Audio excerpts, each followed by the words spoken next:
Want to create a more exciting, sexy date night? Whether you've just started dating or are already in a committed relationship, the Date Night card deck is designed to bring you and your partner to new heights of passion and romantic intimacy. The Date Night card deck includes a variety of sexy and stimulating questions and action cards designed to help you find new ways to communicate and connect. Move your relationship into new realms, and maybe even jumpstart a wild and sexy night. Order your Date Night card deck today on Amazon. Just type Date Night card deck Tammy Nelson. That's Date Night card deck Tammy Nelson. Create your exciting and sexy date night today.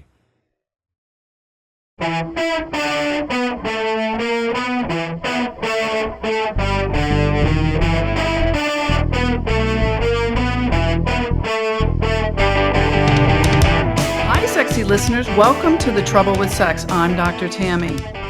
Have you ever fantasized about surrendering control or taking control? Curious what really goes on behind closed dungeon doors? We're diving deep into the seductive world of BDSM and kink. That's bondage, discipline, dominance and submission, or sadism and masochism. These words can really tickle your fancy, arouse your fascination, fear, even taboos, and we're here to unpack all of it here on The Trouble with Sex. So joining me in this fierce and fabulous conversation is Ashley Randall, aka Irreverent Femme, which we're going to talk about because I love that. Yes. Ashley's going to help us pull back the curtain to show us that kink isn't just about whips and chains. It's about trust, intimacy, and something we talk a lot about here with my sexy listeners, the healing power of fantasy. From dom-sub dynamics to role play that rewires your brain neurologically, we're going to explore beyond 50 Shades, which I think, God, that's been a while now, and into therapeutic benefits of erotic exploration. So Ashley Randall is an LA-based certified sex, intimacy, and kink coach and a dominatrix. She's based here in Los Angeles, folks, right in our neighborhood, offering transformative coaching for individuals and partners seeking more intimacy, sexual confidence, and authentic connection. Through her practice, which she calls Irreverent Love, she helps people embrace parts of themselves often considered taboo, creating space for them to feel seen, accepted, and sexy. Her work removes all the shame and the stigma around BDSM and kink and non-relationship structures, which we certainly talk about that, empowering everyone to lead more richer lives and sexier sex. So we'll talk later about what she could offer you, and I'll make sure she gives you her contact info. Don't worry. Don't get excited. Don't skip ahead, because we want to hear more about what Ashley has to say. So welcome, Ashley. I'm so excited to have you on the show today. Thank you so much. I've just been really excited to be here and be able to talk about this and to dive into it with you and just have all the fun and share just my personal perspectives that I've gained over the years of coming into this work, and just the joys and kind of like maybe be careful of this, as you're practicing, kink and BDSM. So yes, very happy to be here. I love that. And I love that you are talking about like the emotion of kink and BDSM. We're using kink and BDSM almost as the same word, but they are kind of different. One's sort of an umbrella term, and both those terms can cover a lot of things. So for our vanilla friends and for our beginners out there listening, can you just describe a little bit about what you mean about kink and BDSM? Yeah, so kink, I would say, is the umbrella term. So kink is what, we have the contrast of what we'll call vanilla, which some people like being called and not. It can also be kind of a pejorative term that some people don't like. They're like, I'm not vanilla, but kink is relative. Maybe I'm vanilla with sprinkles, vanilla with a little, a little chocolate chips and some hot fudge and... And I mean, there's many different flavors and things that go into vanilla. So vanilla is gorgeous as it is. So, but so kink is relative. So kink, what could be kinky to me, may not be kinky to some of like my friends and colleagues. So if I'm into playing sensation play with vampire gloves, which are spiky gloves, that may just be very quote unquote vanilla to someone else. Be like, oh, that's nothing, So kink is relative. And then so basically what's not mainstream is one way to put that. And then so BDSM, as you've described the acronym already, is dealing more with a bit of the dominance and submission, so that a negotiated and consensual, big word there, consensual, very important, exchange of power that is energetic between two people, where you have fun with bondage and discipline and sadism and masochism, and that is also an umbrella for so many, like infinite number of things in which you can play with. So that would I say, BDSM is typically considered kinky, but not everything can be kinky to everybody. Mm-hmm. And not all kinky people consider themselves into BDSM. Right. Yeah. Yeah. So I'm noticing, and for people who aren't seeing the video, but just audio, I notice your fingernails are very long. Is that on purpose? Is that part of like the vampire thing? Like what's happening there? So this, I got glammed up. I was working my booth at DomCon, a Dominatrix BDSM convention here in Los Angeles that recently happened. So I normally don't have very long nails that get in the way for me, but they're also very fun for sensation play right now. So, so it's great. Very exciting. Yeah. So just tell people what sensation play means. I mean, it's sort of built into the word and the phrase, but maybe you could give us some examples. And then I want to hear how you got into this work, because it's a very unique lane, if you will. Yeah. Thank you. So sensation play, yes, exactly like the name suggests, you're playing with sensation, and that can be something light like a feather, or just using your fingers. Your fingers are amazing for sensation play. You can, be feather touching, but with your fingers, with your partner, with your play partner. And that can be very stimulating. It can be arousing. It can be very connective. And impact play is also under sensation play. So you can be using impact with like paddles or floggers, or, your hand for spanking. So sensation play is another kind of broad term, also an umbrella term, in my opinion, that can encompass many things. It has to do with just the sensations that you are physically feeling. Mm-hmm. Mm-hmm. How I describe it. So do you work out every day so that you can be prepared for that? Work out? Oh, yes. It can be tiring. Yeah. Some people can go on very long impact play sessions. And I'm like, man, you are in shape, especially if you're using floggers or spanking. Like I get tired after a while. So, impact toys are helpful there too, as well. They make it a bit easier for the sting or the thud of the sensation. So, yeah. Well, I mean, it's certainly an active, integrative way of being with someone. So tell us how you got into this, what drew you to this. I'm so curious. Yeah. So I think ever since I can remember, even as a kid, I had, just kind of, more interest in things that were considered taboo. If someone said, no, that's not appropriate, or you shouldn't say that or think about it, or that should be off limits, of course, my response was, don't tell me what to do. That's very much ingrained in me. And I said, well, why? Why is that not okay? That seems like it could be a really fun thing, whatever it was. And I was drawn to what was considered the off limits.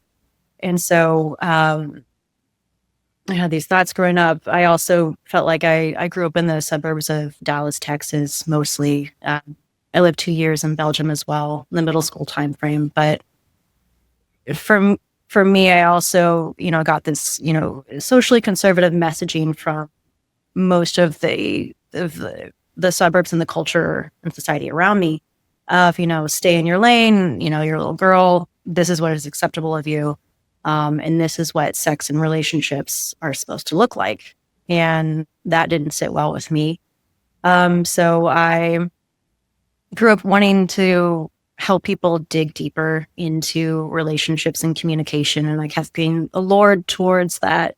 What is that taboo element that I'm told not to look at? And so I had this idea of, okay, I want to grow up, and being able to help there. So I did start a master's program when I was living back in Austin. I was in Austin for 12 years. I went to the University of Texas at Austin. But I found the master's program that I had joined didn't quite give the skill set that I specifically wanted at the time. So I went to... I still want to make a joke right there. I still want to say, wait, they didn't teach you flogging. They didn't have vampire scratching glove tests there. Like, I'm just sorry. Well, no, and specifically talking about sex, the program said, okay, we have one elective on sex therapy. And I was like, I want more than that. So I found a sex and intimacy coaching program called Somatica out of San Francisco area. And I went and trained there back in 2016. And from there, started building my practice as a sex and intimacy coach. And then I started getting clients that would come to me saying, I'm really curious about this kinky thing over here or submitting. And actually started, people who are now my personal submissives today found me like a year into my practice. And I started going, oh, wow, okay, this is starting to scratch that itch that I've had for so long.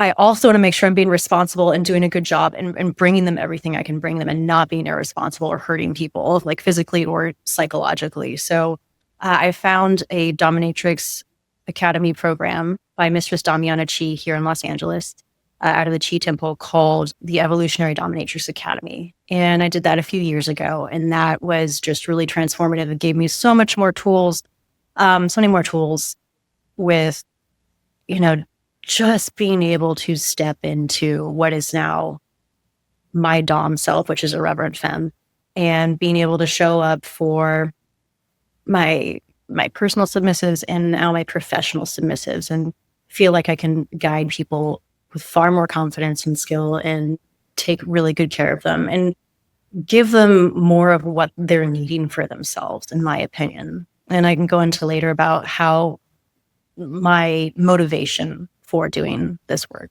So that's... I got to hear it now. Okay. I want to know the motivation for doing this work, because, in the therapeutic community, there are people that don't understand kink, BDSM, alternative relationships. And there are people that, have a trauma lens that think that anyone that's into kink or bondage or domination have a trauma background that they're reenacting or reinforcing. And so that's the first thing that people ask, like, oh, yeah, she's a dominatrix. Did she have trauma that she's working out? Is she getting back at her father? Like, what's happening there? And if you are, it's totally fine, but we want to know. Yeah. Well, the first thing I want to go off and say is, like, yeah, if I was getting back at my father for this, like, what a great way to do it. That's not coming out sideways. Actually, it's in a very controlled and, and much, more constructive way of going about it, in my opinion. Yeah, well, it's not just your opinion either. The research shows that people who are into BDSM have much lower levels of anxiety and have higher levels of satisfaction in their relationships. So, I mean, you're on the right track. You're not just making it up. It's actually true. Yeah, thank you. Yeah, I have heard that as well and read that, and it's I was really happy to once I found that information, I was like, oh, good, that backs up what I believe. So, great. So the underlying reason that I do this is, like, when I grew up, I saw just that lack of communication that was there. And I was going, okay, why are people repressing parts of themselves? Why are we shoving these things down? And what I want to do is help people feel free, like free them from shame. I want them to be able to have, like, those deeply satiating experiences where they understand more of who they are, they learn about themselves, and they get to feel accepted and seen in ways in which they've been told it's not okay. And to me, I'm getting emotional as I say that, that is extremely cathartic. That can be deeply healing and rewiring for trauma itself as well. And I really just want to help people feel seen, loved, and accepted. And it does, it's, I want people to be risk aware, sane, consensual with adults. But I want to help people with their communication skills and have better relationships adult. Use the umbrella term adult play for sex and kink and BDSM. So I like that because it is play. It absolutely is. Yeah. Do you think your parents were into kink, or did you ever see it, experience it? I mean, Texas seems like such a repressed place, but I'm making a big assumption there. Okay. So I'll share this, so my Dom teacher, Mr. Dominatrix, says, and you may have come across this too, that kink can be genetic, can be passed down. And so I see traits in my mother and her mother where I'm going, yeah, you're both Doms, but you didn't direct it and channel it that way. And so I'm actually, I'm out to my family. I grew up kind of training them. I'll say training them of, I'm going to do this. You love me or you don't about it. It's, this is what I'm going to do. So I've actually, and I've actually also been very fortunate that they are very accepting. And every now and then they'll ask, like, I have a question. I'm like, oh, please, ask me about this. But I want to make sure I'm answering your question. So, I saw some tendencies that I started to recognize more and more when I went through training as a dominatrix. I'm like, I know what that is. And so it's fascinating. Actually. I'm not that I can comment on anything my parents did, but just I saw tendencies in my mother that represented like, oh, this is very familiar. I mean, I kind of love that. I sometimes when I work with couples and, they have that sort of dominant, submissive core conflict, I'm always curious about what they're doing in bed and can they act out some of that to like decrease the conflict in their relationship so that some of that power dynamic actually gets channeled into something erotic, because I think that does work for people. Yeah, I think it does. And I think, when one of the good things that can come from this kind of adult play is like, it's definitely bring emotional catharsis and connection into this play. But we don't want to bring actual anger or, pent up resentment, have it come out that way. We want to be like, okay, what is the thing that we want to achieve and feel, the emotion we want to feel, and maybe have some healing through that play, but we don't want to come at it from a place of actually like actively being upset with our partner. Yeah. Yeah. So I can't take out my frustration with a big whip on my husband. Like I kind of want to right now. I think the way you could do that is say, hey, I'm feeling some frustration with you. I think it would feel good for me and more connected if I were to be able to, hit you with this whip. Would that help you feel better and release some guilt you maybe have? And that might work. Well said. Both of you. Yeah. Well said. So tell us, are you like, I want to give people a visual. Are you traditionally like dressing up in leather in the way that we envision a really hot, sexy dominatrix, in the high heeled boots and greeting your person at the door? Or is every scenario different? I mean, I'd love to think about how that looks. And do you work just with men, women, gay, straight, trans? Sure. Yeah. So it's a mix. It depends on the client. So yeah, I have some clients that I do dress up. I'm vegetarian, so I try to lean to the vegan leather, type of leather. But yeah, I've got lots of the big platform shoes and boots and things like that I love wearing. And what I'll do is I'll adapt. Usually, I'll learn about the person, like their kinks, their fetishes, their makeup of what drives them in the play. And adjust to that as long as it feels good and sexy to me.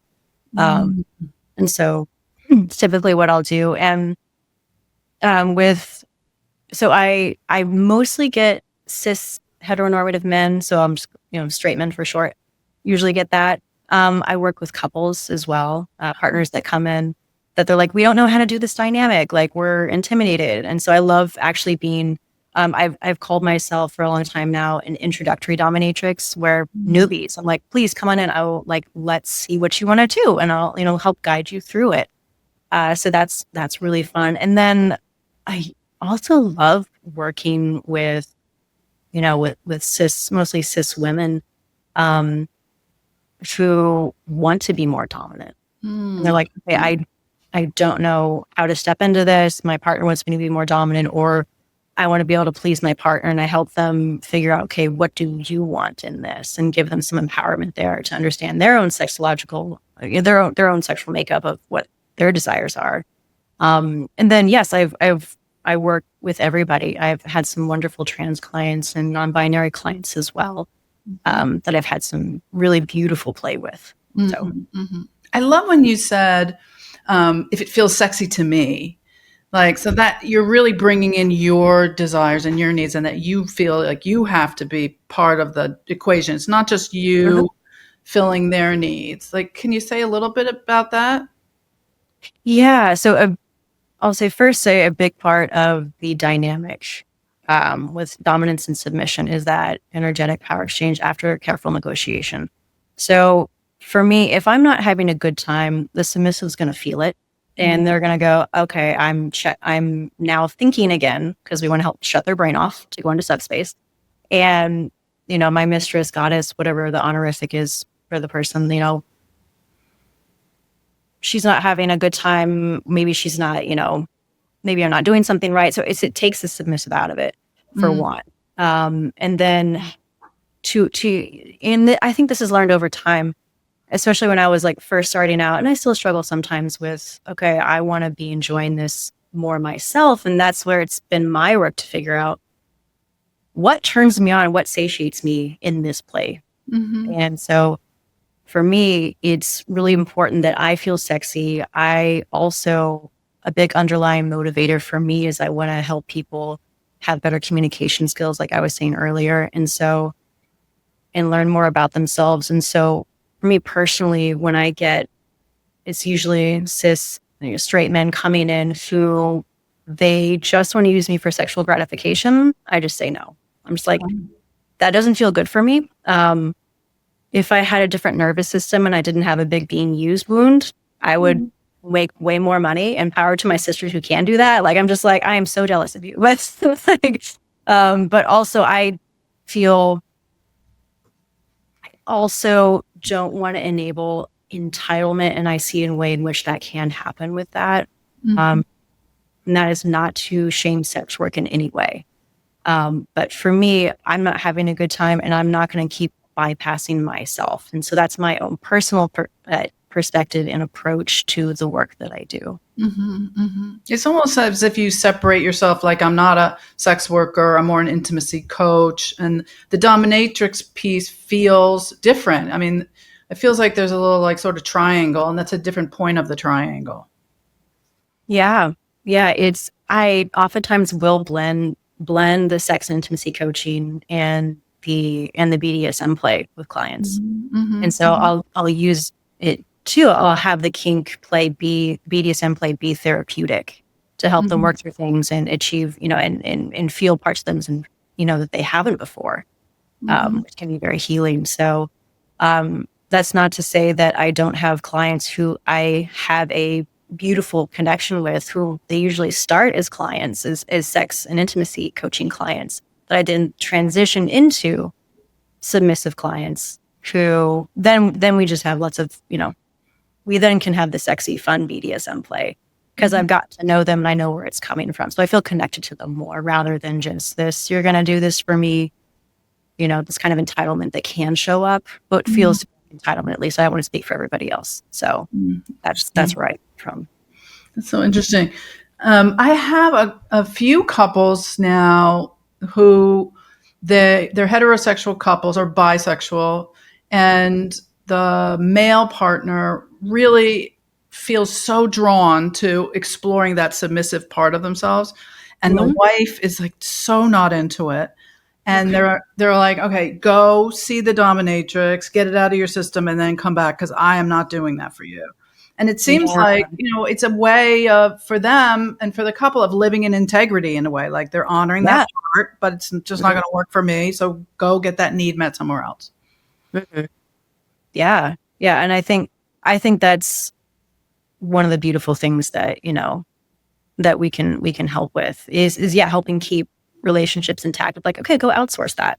And that can be really fantastic and beneficial. And I say, like, if I were to, hypothetically, if I were to have them as clients, I'd want to get to know him and, like, like, oh, what's your motivation for this? Like, what does it do for you? Emotionally, psychologically, like, I want to do that dig to understand the person so I feel connected in the play. And then I'd be very happy, to play with them and have that be like a place where they feel, seen and, cared for, and then have that cathartic, play that happens. So. Do you have limits in the BDSM play that you do with people that you put out there right away? And you're like, I don't do blood and I don't do fire, or whatever your limits are. Yeah. So for me, I stay within what is considered in California, just on the, just within the legal limits of what is not considered sex work. So there's no nudity in my sessions, and there's no climax release in my sessions. So I won't, see any genitalia. And there's no release, and there's no exchange of bodily fluids. So so for that, those are limits that I keep for myself that I feel comfortable with, and I sleep better at night. It's my own choice, and I'm very straight up in consultation calls because I don't want to waste people's time or have them, and cause frustration. I just say, no, literally, I'm not saying this, and then something different will happen. Like, because I know that's what a lot of doms we have to say in the calls. I'll just say, look, no, real talk. This is what I offer. If you want something different, I have some colleagues I'm very happy to forward you to, which happens a lot. I get people that, they say, actually, I'm looking for this. I go, beautiful. Let me, refer you, to one of my dom sisters. So. What about your own, like, personal life? Do you sort of compartmentalize your own personal relationships separate from this? Do you feel like it's hard to keep those boundaries for yourself, like just like your own personal sex and romantic life, your own emotional life? Yeah. So, so for me and my sex and intimacy coaching, I will share with consent of my partners. I'm polyamorous specifically under the non-monogamy umbrella. I'll share, just kind of some generalities about my own life and experiences that are helpful for clients, if it's in service of what they're needing. But yeah, and then so I do have to be careful of maintaining and sustaining my energy levels because it's pretty intense work. The emotions I'm bringing myself into each session. So it can be draining. And sometimes my partners are like, are you okay? What do you need? I'm like, just take care of me. Like, please. And so, but I do enjoy, BDSM play with my partners. That's usually something I really need in a partnership. And I will, trust them to take care of me as well with my personal partners, with things. And, I enjoy the depths of getting to know them through that play as well. So I hope that answers the question. It does. And I guess I'm wondering, like, are there other ways that you take care of yourself? And do you ever switch in your personal life? Does that help you sort of balance it out? Like, does that help you heal all that other energy? Yeah. So I do. Yeah. So when I say that I allow them to take care of me. So yes, I do switch. I will switch. I still, they give me feedback saying I'm usually topping from the bottom because I can't shut it off. They're like, you still instruct me. I'm like, I'm sorry if that annoys you, but yeah, I'm very specific about what works for me. And I think that's good as a woman to have those tools. Like, and I love teaching that. But that is, I'm going to say it's a bit cathartic to have them take care of me that way and to have a release. Cause a lot of things I like playing with, you flip to the submissive side of the coin. I want the reverse of, I want that then done to me usually. So typically, so I will switch. And then things in which I take care of myself, like, yeah, I do work out almost every day. I go for runs. I do weights. I used to do martial arts. I miss doing that. It's I think that's what also kind of got me into, like, pain and and sexuality. I was in jujitsu for years. I grew up doing judo, and one day on the mat in jujitsu, it clicked because I'd always shut the sexuality part of my brain off when I'm like wrapped around these muscular men rolling around in that. It feels like wait a minute, this is hot. And so like pain and, anyway, there was that. Yeah, makes sense. Yeah. Mm. You were training that part of your brain. Let's talk just for a second about how this does rewire your brain, because I really think that it creates like a new neurological path.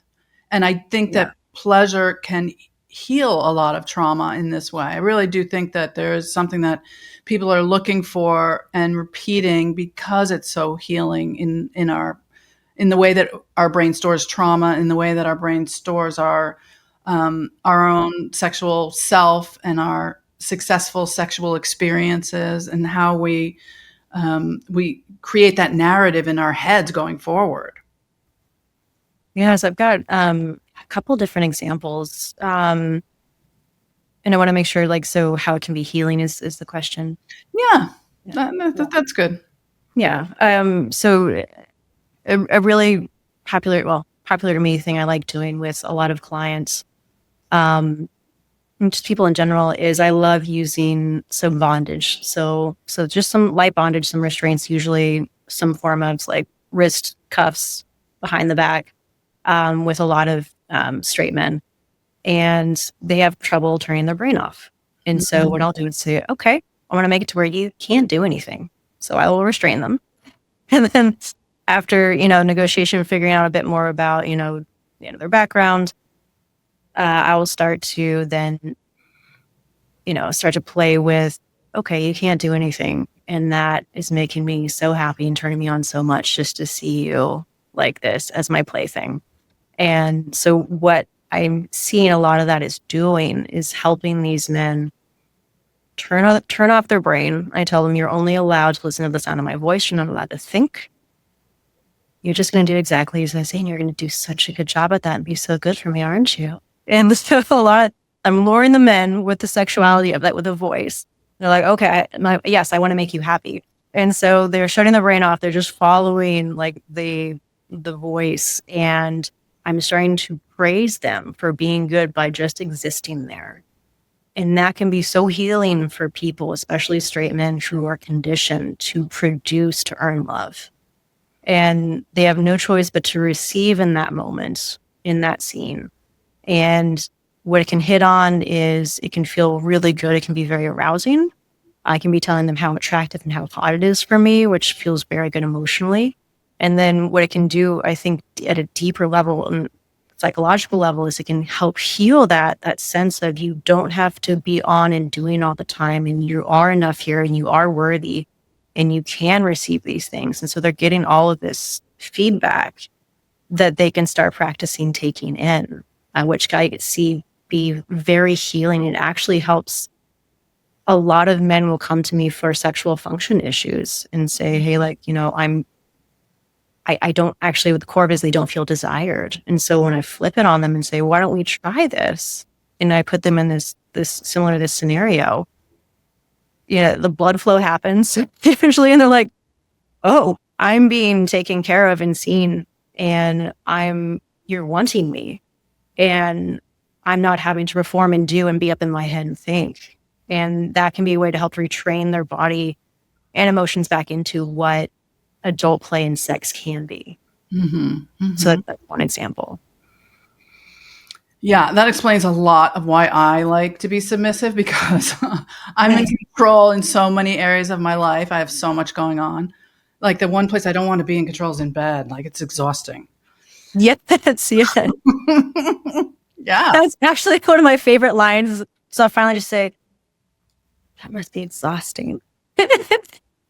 Yeah. It is, Ashley. It is. I'm exhausted too. I join you in it. Well, it's so, I just think of you like, putting the patriarchy in handcuffs. I mean, I feel like that's what you're doing. Like, you're really so controlling them with this, with pleasure. I mean, pleasure is power. This is how we're going to take over the planet right here on this podcast with Ashley. Like putting the patriarchy willingly into handcuffs. Like, honey, you can give this up. You don't really want to be doing this. It's really so. You're exhausted. You're exhausted. Just Don't give it up. Talk played with. don't you? Aren't You you just try. tired of trying to run everything? Just let it go. And if you don't, I'm going to pull out the paddle right now. Yeah. That must be so rewarding. I mean, I don't know if I'd be able to restrain myself, to be honest. I think my my rage at the patriarchy might come out inappropriately. It sometimes I have to check it, but it is usually when I get to that point with the grand majority of my clients and people I play with, like I'm like, oh, I care about you because you've been vulnerable. Oh, which is nice. The whole thing. Also, it's a big part of the motivation is teaching, vulnerability. So we have that intimacy. That's totally it. I think you encompass the whole process right there. It's like the permission to be vulnerable. Sometimes you need to be tied up and held down to force yourself to be vulnerable with someone, and you make them really feel safe enough to go into those dangerous places that aren't safe in order to take those risks to be vulnerable. So that's really fantastic. You should write a book. You should write a book about being vulnerable. That would be wonderful. I'd love to do that. Yeah. I have a writing retreat coming up in Joshua Tree. This is my insert ad. Come to Joshua Tree, Writing to Heal. You can write your memoir. And I mean, you really should write this book. You could call it Irreverent Femme and talk about your experiences. It's really fascinating, especially because you work so much with straight men and that whole power play and that, what's going on in the world today. I mean, I just think it's so fascinating because you're really playing with pleasure to heal. Yeah. And I have a couple of other examples I could, cite as well. One with a personal submissive that I've had. He's been my longest standing one. And then a couple of professional ones. Do you want me to right now? Or yeah, I'd love to hear. Yep. So someone who was a personal submissive that came to me about 8 years ago, when I first moved to LA and started my practice, he came up to me and he said, "Hey, you're a sex coach, right?" I said, "Yes." I was like, "Okay, reframe. This guy is going to tell me something vulnerable." Okay. And then, what's going on? He says, "What if I like just the idea of looking at a cock? 'Cause I'm a straight guy." I'm like, "Okay. Why don't you go ask some people if you can look at their cocks?" And he's like, "Okay." And he runs off. A couple of weeks later, he comes back. He goes, "What if I want to put one in my mouth?" I go, "Why don't you go ask for that? STI talk, all that. Try that out." So this progresses, and it's been almost 8 years now. And now he will text me, "Femme, I'm on my way to go blow this guy and have him fuck me in the ass." Oh my God. And tell me how much of a good gay whore that I am. And it's just, and there's many other explicative words that he asked me to use that I don't want to repeat here because I have my own personal feelings about the words, but they do so much for him when I say them. Mm-hmm. So they help him reclaim the fact that he hasn't been able, at the time, he wasn't able to feel like he was still sexy or attractive to women who he's still attracted to.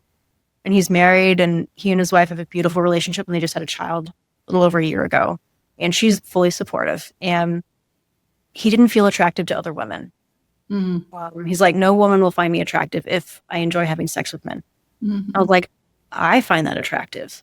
Mm-hmm. And so I'm giving him the permission to embrace this part of himself with the force by telling him he has to go do these things, which he can then give himself permission to enjoy. It includes the other men that he will then have sex with. Oftentimes he will text me or call me and say, "Hey, Femme, I'm at this guy's Airbnb or a house or wherever. He doesn't believe that a woman he might find attractive would find him attractive for this." And I go, "All right, put me on speaker." Dom the boat, tell both of them how to fuck each other. And I love it. It's so hot because I get control over these men. I help them experience something that they're curious about and want to try. So I see how it's healing that, like what men are, men, how they're supposed to be in terms of, sex and gender and, all of that. So that's really wonderful. It's a wonderful relationship I have with him still. Well, it's interesting because a lot of my research over the years around fantasy has been uncovering the anxiety that's at the root of people's fantasies. So the things that are the most charged are the things that you're most afraid of. Mm-hmm. So it sort of aligns itself with like the desire to be humiliated for the thing that you're hot for, because it's the thing that gives you the most anxiety. It's the thing that you're most scared to do. It's also the thing you're most hot for, right? And that's what I want to know what it is, so I can then guide people to that place, or through it. So very carefully, of course, but yeah. Yeah, you're like a witch. That's really fascinating. Thank you. It's very fun. You said you had a couple examples. Is there another one that you wanted to share before we take a break? Yeah. There's one thing I also really enjoy doing is being a mommy dom. And that is the more nurturing, typically more nurturing side of maybe the missed childhood experience. A lot of these men, they haven't had, just the care and the affection and being told that they're good on the inside. And what I do is, I will listen to, their emotional history and what it was like growing up, and realize, okay, like you were never told this, or this was never internalized for you.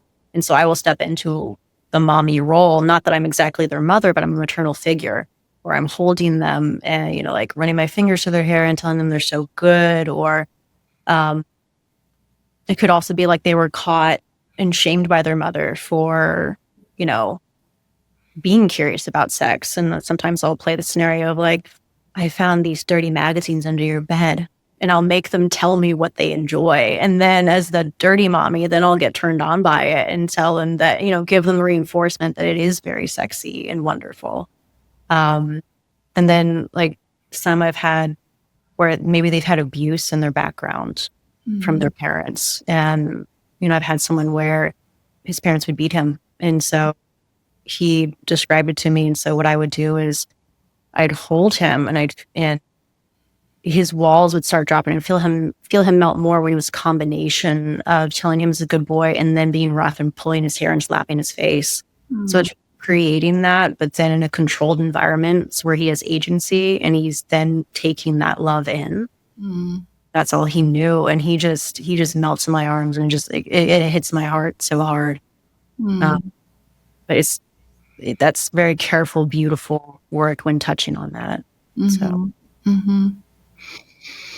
Yeah, you're doing deep parent-child reparation. Yeah. Yeah, very intense. Yeah, that's several years of therapy right there that you saved that guy. Oh, that's a sweet one. Yeah. Okay. Yeah. Yeah. Wow.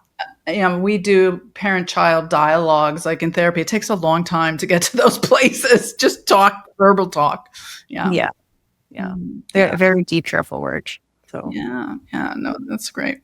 Okay, we're going to take a quick break, and when we come back, we're going to talk about what we always talk about with all of our guests, and I'm going to ask you what the biggest trouble with sex is today. We'll be right back. Have you started to think about that sexy date night? Well, here's just a sampling of some of the cards. Touch your partner in a way that you'd like to be touched. Or how about this one? Describe a sexual fantasy you would never take into action but have thought about.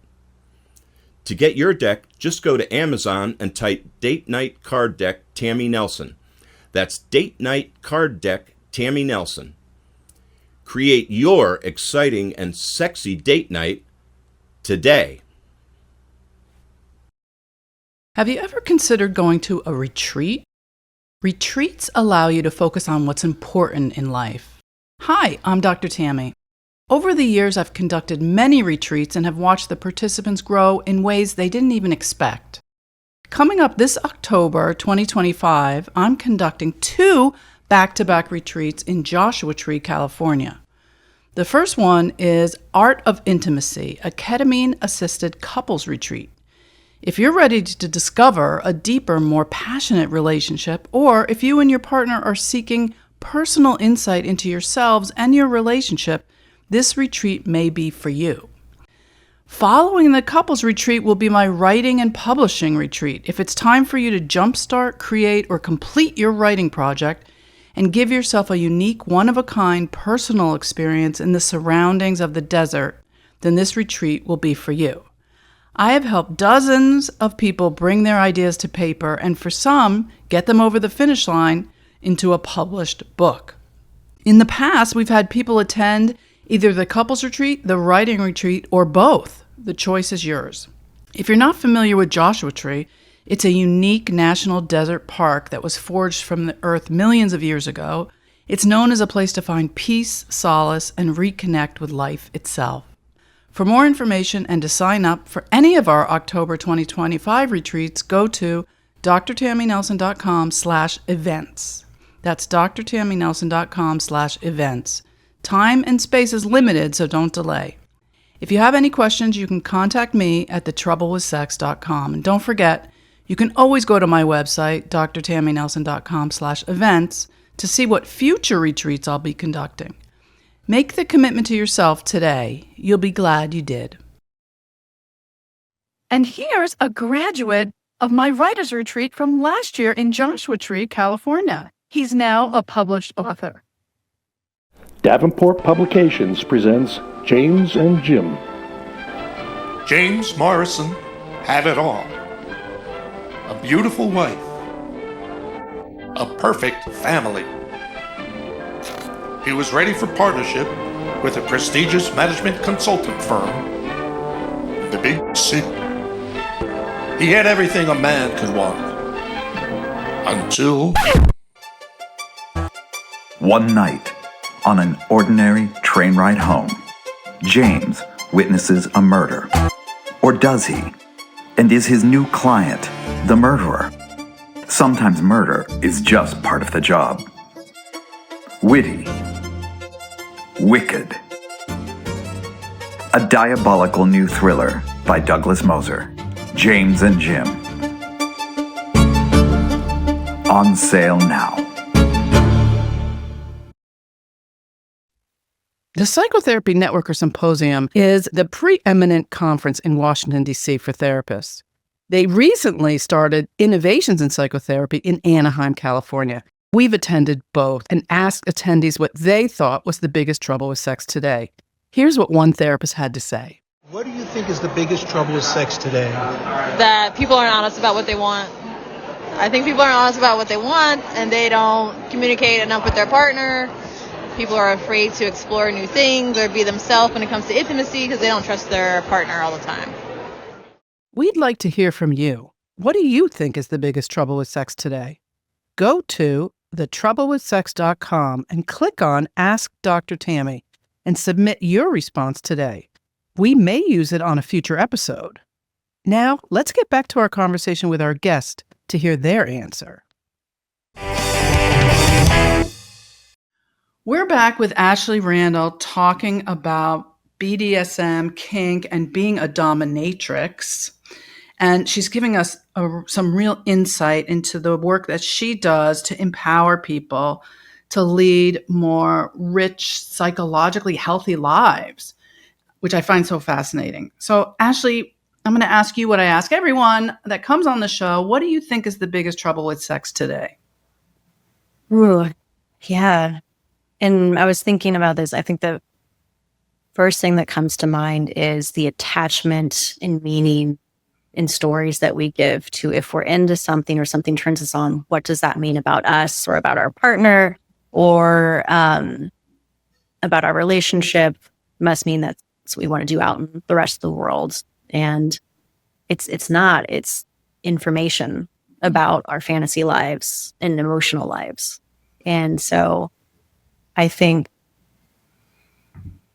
the fears that can come from those associations, I think that's a big trouble with sex. And then being able to communicate and fearing that our partner will have such a negative reaction is a big part of what's the trouble with sex. But on a positive note, I want to say this. I feel like it's a positive thing to say is I think we're all kinkier than we know we are. when we really start to dig into, okay, what really scratches that itch for me? Yeah. How would people find their itch? Like, how do people figure out what their kink is? What would you recommend?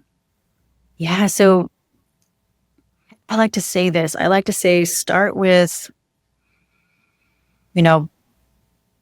memories that come to mind. Maybe it's something you go to in your head that was really sexy that you want to get off to during solo sex. Or, maybe you get off to in your head when you're with your partner too. It doesn't matter when, just, or something you've read or watched, heard of, a scenario you've been in your life. Like, why is that sticking with you? Start to look at, okay, what were the actions that did that? What was the tone? How are they looking at me? What was the energy like? How are they touching me? How was I touching them? Vice versa. And then also, what were the emotions that were being satiated? And I think those are the core things there, is like, what emotions or emotion was being satiated, and build from there. I think that's a great way to look at that. And then you can start to build that play based off of satiating those things. That's really good advice. And I like the piece about digging a little deeper to figure out what is the emotion that's attached to it. Mm-hmm. Yeah. That could be really healing. I love that. We're going to take a question from a listener, if that's okay. Yeah. I just got a question from Bill from New York City. My husband of 5 years is a partner in a law firm. Thanks, Bill, for writing in. And dominant in all aspects of his life. But recently he shared with me that he has a fantasy of me dominating him in the bedroom. This has not been our history. I'm also a new dad. So it feels wrong, but exciting at the same time. How do I find out what's really going on with him while exploring this potential intriguing new thing in our relationship? So it sounds like, Bill, the two of you have just had a kid. Whenever you have a young child, it can be super stressful. I don't know if that's your first child or not, but it sounds like you are taking on the bulk of that emotional labor, just the way you describe it. I'm not sure. That's the story I make up. But I appreciate that you're sharing that his job, the partner in the law firm, is a big part of his life and yours, and that he's dominant in all aspects of his life. And you understand that there is an intriguing part for him about you dominating him in the bedroom. And it sounds like part of the question is, like, you guys have never done this before. It's a big shift. And it's potentially intriguing. I appreciate you said that, but it's new. And we have the perfect guest to answer this question. So please, Irreverent Femme, what do you think? The first thing that I just want to blurt out of my mouth is, like, that's really beautiful. They shared that with you, Bill. Like, that's, first of all, thank you for writing in. And they shared something with you that is so incredibly vulnerable. And they want to share with you. Good point. And they love you and they trust you. And that's amazing in itself, in my opinion. And yeah, I would say, like, what part of that is intriguing to you? Like, I'd say, like, ooh, what part of you perks up? Like, is there anything that comes to mind like that's like, oh, that could be fun? Like, and start to run with that. Start to run with, like, oh my God, what might you enjoy about causing reactions in your partner? Let's go there. Like, that can be so much fun. And then, but also, like, yes, it can be intimidating, but maybe at first, but you're really learning how to love your partner even more, in my opinion. And also, yes, if please be mindful of, that is a lot of responsibility. The dominant does take on all of the responsibility after negotiation. So if you are maxed out, have conversations about bandwidth. Like, because I personally do get maxed out a lot, and I get burnt out, and then I can grow resentful, and we want to avoid that as much as possible. But your partner loves you. They're sharing this with you. Doesn't mean you have to do it, but they're sharing something with you that is really, in my opinion, very sweet and loving. But yeah, start to explore what power might do for you. And, like, there's no guilt in that. There's no guilt, no shame. Just let your imagination run wild would be my opinion, would be my advice. Yeah, I like that answer, especially the imagination part. Like, let your imagination run wild. I mean, I think you could talk about this as a fantasy for a long time before you even acted it out. Like, what if you had a conversation, like a what if conversation? Like, what if we did this and what if we did that? And what if, you were wearing this and I was doing that? Like, maybe there's a fantasy conversation that could really satisfy both of you for a long time before you ever did anything. Because I feel like sometimes people have these fantasies and doesn't mean you have to run to the store and buy the whip and the chains and the rope, because that may not be what they're actually asking. Maybe they're just saying, I want you to spank me. Like, to really be a little bit more clear what exactly this means. What's the fantasy? What's the desire? And maybe you don't want to spank him, but maybe there's other things that he's looking for that would sort of fill that urge or that need. I think the more you talk about it, the better. Absolutely. And I want to make sure I'm not cutting you off first. No, go ahead. And that's a very good point to bring up. I think talking about it first, of course, is you want to start there, because what I've seen a lot of couples do as well is jump into, okay, I'm going to do the most extreme thing I can think of for you, thinking that'll be it. It's like, no, don't do that. That can be very damaging on many levels and make you both go, we're never doing that again. And then they will repress it. So please don't do that. Talk about the things first and then slowly take baby steps and build and incorporate things is the way you want to go. Slow, baby steps, slow in this type of play. So yeah. It's good advice. Is there any last safety advice you want to give people? I feel like there should be some warnings on this podcast. Well, yes, yeah, absolutely. I feel like I should have said this in the beginning. So when playing with this, and I think playing with, in sex and in adult play in general, I really think, I'll just first say, I think people should just take a BDSM 101 class where they learn, what do you want? What are your needs and your desires? What are your boundaries, your soft limits, your hard limits of things that you feel edgy about, you might be into, some things you definitely are just, nope, not for me. Have your safe word. Please always have your safe word. If anyone ever says, I don't have a safe word, no, that's not safe. That's one. Or they have no boundaries. A lot of doms will say, oh, you have no boundaries. Can I cut your arm off? Oh. So just some common pitfalls where I'll see people trying to be enough somehow or tough by saying I have no boundaries, or, no, come on now. Okay. So ask about no arm cutting, please. No arm cutting. No. Hard limit. I think also very important, physical injuries, if you're doing anything corporal to the body. If you're on any medication, if you're taking any substances, all that's really important. Hugely important, trauma, psychological, emotional triggers, good and bad. You want to make sure, if someone has had, they've been sexually assaulted, you're not doing a consensual non-consent CNC scene without negotiating it. You really need to know these things about this person that you're playing with, which can be very deeply psychological. So, and triggering. So you want to know those triggers, you want to know what they want to hear, what they want to feel, the tone, how they're touched. That is not an exhaustive list, but those are things that you definitely want to know. And, all this play, there is no guarantee it's entirely safe. So let me say that too. So you want to be risk aware. And you want to have these negotiations and conversations beforehand, before you start playing. Don't skip over them. Something, that's why I like to get to know people very well before I play with them. And I'll slowly ease into play. And then I'll go back to safe words. So safe words. So something I like to use is very popular is the traffic light system. So red, yellow, green. Green, keep going. You can check in both ways. Yellow, starting to get edgy about something. Red, stop everything. Stop the scene. So those things are all very incredibly important. And I feel like I'm missing something, but those are the main ones.